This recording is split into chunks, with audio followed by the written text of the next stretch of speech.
Okay, this is basically a tutorial for how to hide items, like how to hide costumes or clothing when you want to fit them to the figure. So in this particular example, I'll be using my Spider-Man pod, Peter Parker pod, and then I'm going to put the mask over and hide it. So to show you what I mean, basically this is the Peter Parker's model, right? Then I am going to import the mask. So you can see the mask basically there'll be things poking through. So I'm just gonna delete off all the little bits and pieces.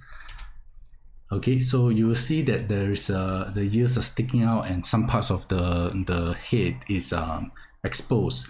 So what we want, we can do two things, is basically either to make a morph to hide all this, or alternatively, which is a method I derived fairly recently, is to use I actually have no idea what they call it. Down here they say auto hide face for attachment. So this is the function that we are going to use today. So what you do is that you select the base figure, in this case the Genesis 8 figure, right? And then you are going to select all the polygons that you want to hide. So in this case I want to hide the head. So go to Tools, Setting, and Geometry Editor, and then select the polygons, or select the vertices that you want to hide. So in my case, I want to hide the head.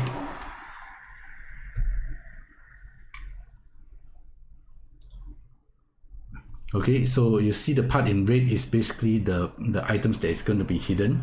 So I'm just gonna press the plus, and that will select all the items that is going to be hidden.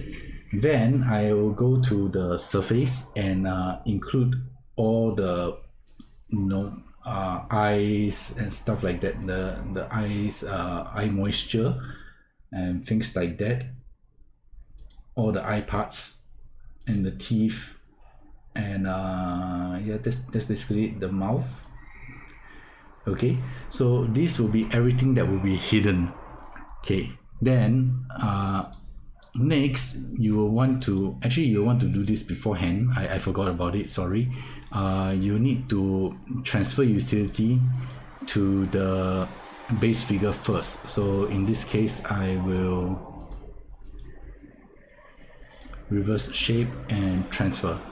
Okay, do not use the smoothing, auto smoothing. It doesn't work out that well.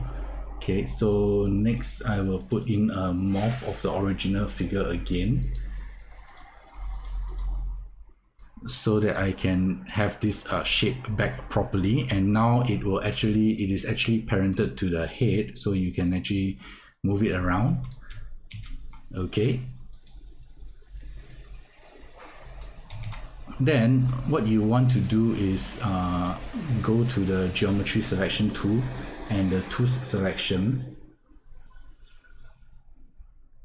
and your head and the parts that you wanted to hide should be selected. So if you have parts that's down here that you do not want to hide, right, then you can remove the selection. So make sure that the parts that you don't want hidden is actually showing, is not being selected, and the parts that you want to be hidden is selected. Okay, then you go to geometry assignment and press this, the last option, which is the set auto hide face for attachment. Click on that and then select the item that you just did. Okay, so the reason why you need to use transfer utility is so that it will show up here, otherwise it will not show up here. Okay, then hit accept and nothing happens. The reason for that, right, is because you need to do a little bit of adjustment. Actually, not say adjustment, let it update. So it will not update by itself. Basically what you need to do is to fit the mask to none. Okay, and then fit back to the figure, and then you'll see that all the parts that you have hidden is hidden. Okay, so if you turn off the eye and hide the mesh, the head itself is not there, right? So this is how you hide mesh that like for example, if you have a clothing and all that, and this is how you get it to hide properly. So like for example, the Spider-Man suit, right? If I just click, it will hide all the entire body of Peter Parker, and only the suit will be shown, but all the rig is still present, so you can still pose them as normal. It's just that the figure is hidden, so it makes things a little bit easier. You don't have to like constantly adjust the clothing to the figure, and you can use this method to hide selected figures, so that you don't need to compromise the shape of your clothing in order to fit the base figure beneath it, right? So this is basically how you go about it. Thanks for watching, and I'll see you guys in the next video whenever that comes out. Okay, bye bye.